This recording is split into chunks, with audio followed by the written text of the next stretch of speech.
ஒருவர் பாடல் எழுத தொடங்கி அந்த பாடலை மற்றவர்கள் எழுதிய கதைகள் உண்டு. உதாரணத்திற்கு மலைக்கல்லன் படத்திலே ஒரு பாடல், எத்தனை காலம்தான் ஏமாற்றுவார் இந்த நாட்டிலே.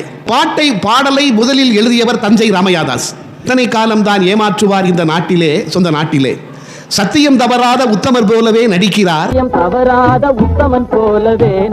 நல்ல சமயம் பார்த்து பல வகையிலும் கொள்ளை அடிக்கிறார்.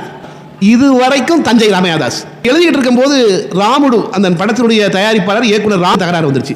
தஞ்சை ராமையாதாசும் ஒரு கோபக்கார கவிஞர், எழுத மாட்டாயான்னு போயிட்டார். எம்ஜிஆர் சொன்ன பிறகும் அவர் ஒத்துக்கொள்ளவில்லை. ஆனால் இந்த பாட்டு நல்லா இருக்கேன்னு எம்ஜிஆருக்கு எப்படியாவது இதை படத்திலே வைக்க வேண்டும் என்று சொல்லி புத்தூர் சார்ந்த கவிஞர் கோவை ஐயாமுத்துவை அழைத்து அதற்கு பிறகு அந்த பாடலை எழுதியவர் ஐயாமுத்து. முதலில் ஒரு இடத்தை குற்றம் சொல்வது போல அந்த பாடல் ஆரம்பிக்கும், எத்தனை காலம் தான் ஏமாற்றுவார். ஆனால் ஐயாமுத்து எழுதும்போது அப்படியே திசை மாறிவிடும்.